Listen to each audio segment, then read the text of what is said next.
What's going on, Bulls fans? Welcome to another episode of Chicago Bulls Central. And on today's episode, we're going to break down Bleacher Report, another Bleacher Report list, but nonetheless, they ranked the NBA franchise over the past 5 years, and the Chicago Bulls did not rank very high. But we'll also be breaking down what's going on with the Chicago Bulls as we prepare for Media Day on Monday and get to the real start. Media Day is really the start of the season, and we'll get into all that and more right after this.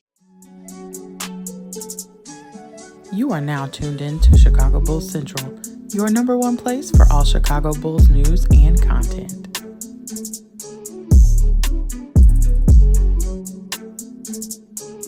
All right, Bulls fans. So it's been an interesting week for Bulls fans, right? It's been one of those weeks, like the Lonzo Ball news.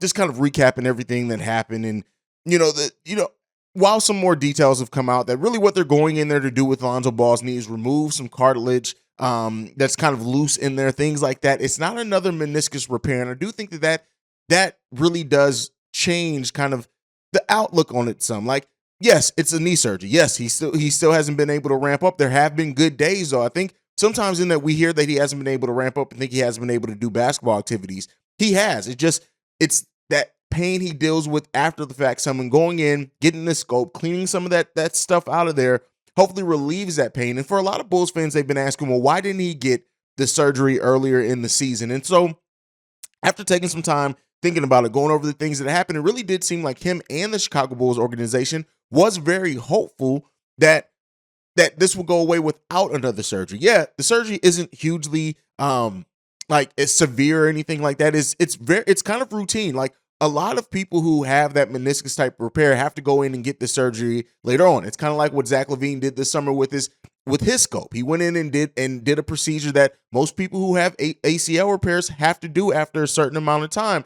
So it's a little bit of a different type situation with that. So like I said, because it's kind of routine, because it seems like the team and Lonzo were really hopeful that it wasn't going to need another surgery. And, wild ass fans, we do sit there and say, well, you could have got this earlier in the summer. Some people have even compared it to Scottie Pippen not wanting to ruin his summer that year. It's not that type of thing. It really could have healed as far as over time. They made this decision because it's the decision that clears up that timeline. Hopefully more than anything else, it clears up that timeline and gives him a for sure date of when he's hopefully going to be able to return to basketball and get back on the floor and on the court with this team. Now, I understand the frustration amongst Bulls fans, the reaction amongst Bulls fans that, oh, well, maybe we look to trade him. He still has 3 years left. They paid this much money. Let's all calm down on that. And not that that's a out of the world or crazy reaction to have, right? When you have a player who's having their second surgery in less than 12 months. He's only been signed to the team for about under 18 months. So since we signed him till now, it's two surgeries. And yeah, it's unfortunate, but the long-term prognosis for Lonzo Ball, like I said, it's fairly good, right? The long-term is that he's going to recover from this is just to help relieve some pain. Now, he may suffer arthritis later on in his life, but at 24 years old, that's not the issue right now.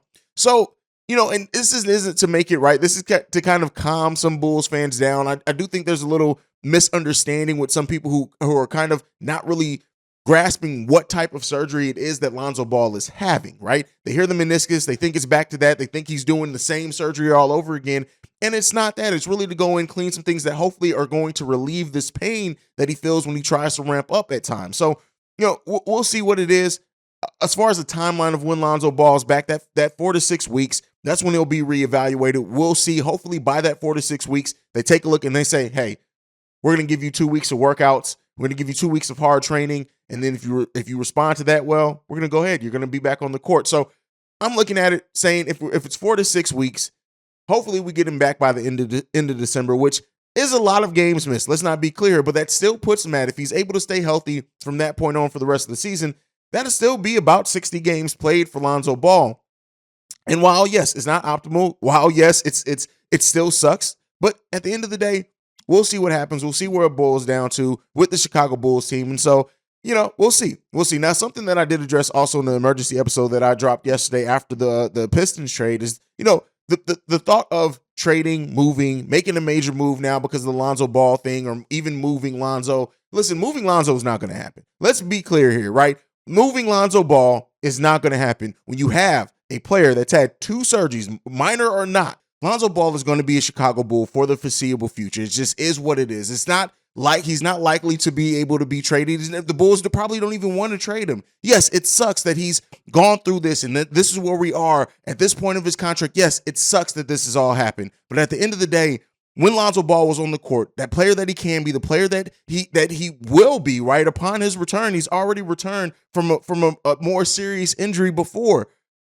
Lonzo Ball is going to be great for the Chicago Bulls team. The Bulls are built to weather the storm and to deal with some things, and they're going to continue to do that. But at the end of the day, all that stuff, and you can't control other people, right? It's going to happen. Like I said, with the people with the anti-maxers with Zach LaVine's contract, who were just big on, oh, this is why Zach shouldn't get this contract, and he still ended up getting it. Just like that, Lonzo's still going to be on this team. Now, with that being said, for the people who are questioning, should the Bulls make a move with Lonzo Ball being out, will they make a move? Are they going to go after the fans that are just so lazy without researching to just throw out the word cheap because of it?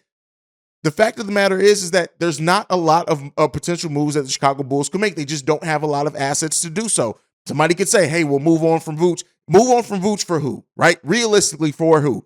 Vooch is going to be a Chicago Bull as well. We got to, at some point, it kind of is what it is with the Bulls, but let's use that to segue into Bleacher Report's ranking of every NBA franchise for the past 5 years. And so with that said, in this list, the Bulls came in at 29th. Over the last 5 years, the Bulls have only had a 38% win percentage, which is good for 27th in the whole NBA over that time. They have a net rating of -4, which is good for 28th, and playoff points 0 for last, and how they rank playoff points is playoff wins and things like that.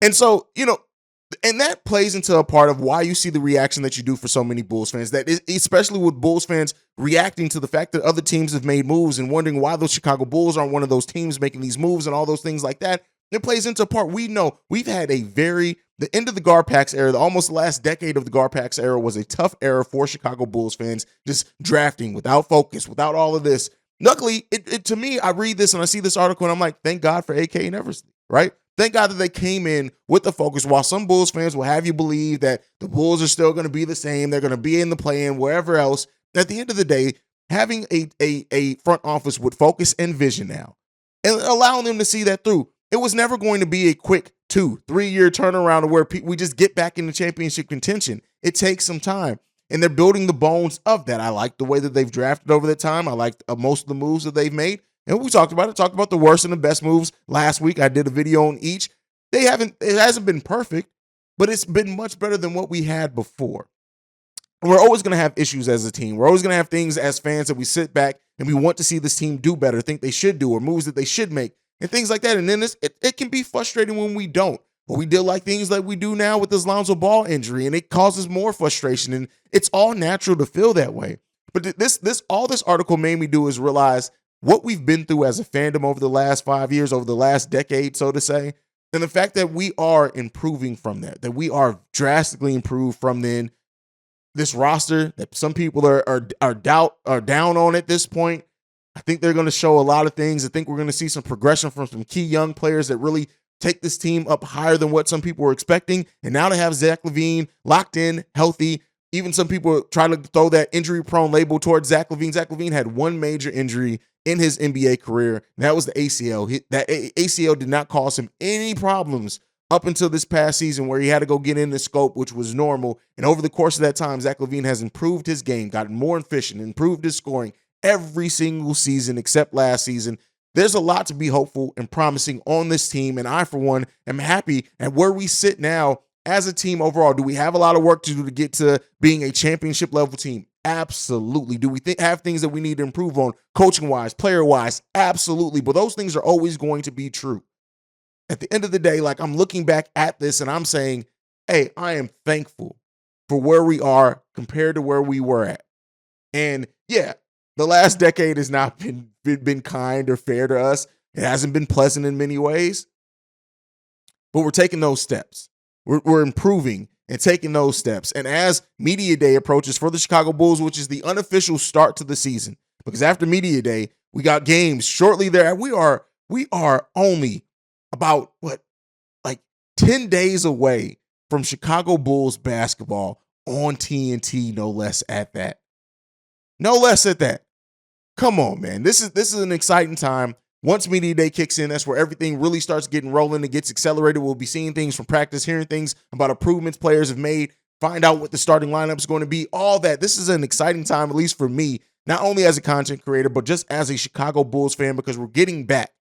We're getting back to where we need to be. So when media day opens at 2 p.m. on the 26th, you guys best well believe I'll have a video shortly thereafter, because it's an exciting time to be a Bulls fan. But before we go, I want to talk about this last thing of overall basketball news, and that's Ime Udoka and Udoka. You guys know I murder some last names. It is what it is. But with the Boston Celtics, so they have officially suspended him for the whole season. Even in that release, they did mention how a decision on his long-term future is going to be made at a later date. This all points to he's going to be fired. They'll completely expect Udoka to be fired as the head coach. They're probably going to use this next year to scout, look at some coaches. Some even articles have mentioned Frank Vogel. But Brad Stevens, being the president of basketball operations, don't be surprised if he pulls a Pat Riley and comes down for a little while if he has to right the ship himself. But at the end of the day, I do expect this. And this situation has gotten even more weird, right? So it started off with the Celtics tweeting out that he had a consensual relationship. And then it came out like there's this like mysterious burner account that tweeted about this 3 hours before anything was released, which is weird. And then now today we get more information released that he made unwanted, even though the relationship was consensual, it was the unwanted comments recently that then prompted them to probe into the nature of the relationship. So this is one of the weirdest situations in basketball. I can't remember a time when we've ever seen a coach suspended for a year. Usually you just fire him. And this has naturally brought up some conversation on, should this have even been made public? Should this have been something they handled in-house? Should this have been something, hey, they just should have just fired him from the get-go? Players, analysts, everybody's speaking out on it. Where I sit at it is this. Yeah, they could have handled it in-house. They could have handled it, fired him, whatever, without making it. Because they made the decision to suspend him, it was always going to be a lot of questions made. And even if they did say, hey, go ahead and resign, we'll just say that you resigned from the Boston Celtics for whatever reasons, disagreements or whatever else, something would have come out about this. And then once you saw that burner account that tweeted that out 3 hours before anything was officially released or said from the team or anything else, this kind of thing was always going to get out. Have they handled it the best? No, I wouldn't say that they did. Should Ime have lost his job? I would say for the consensual relationship part, no. But if that is making you make unwanted comments towards somebody on your staff, whatever, and it got seen by other people, it didn't seem like this person reported it, but other people saw it, noticed it, it caught the attention of the upper management of the Boston Celtics, it was always going to lead to this way. Not saying it's right, not saying it's wrong. That's not for me to judge, but this is just a unique situation. The Robert Sarver news, everything all coming down like within a week of each other is just, it's wild. This is supposed to be the dead time in basketball, and it has not been dead because of everything other than basketball besides a trade or so going down. It's been crazy, but let me know what you guys think about that situation, everything down below. But that is it for today's episode of Chicago Bulls Central. Make sure you're following the show at Bulls Central Pod. You can send us any feedback, questions, comments, concerns, bullscentralpod@gmail.com. Lastly, if you want to leave a text and or voicemail, the number to do so, 773-270-2799. Get those voicemails and texts and emails in. Tomorrow morning's the mailbag episode where it's all based off your thoughts, your ideas, your voicemails, your emails, everything. So get all of that in, so we can have a fun mailbag episode over the course of the weekend. But that is it for me. Like I like to end every episode on, go Bulls. Love you guys. Peace, y'all. This has been a presentation of the Breaks Media.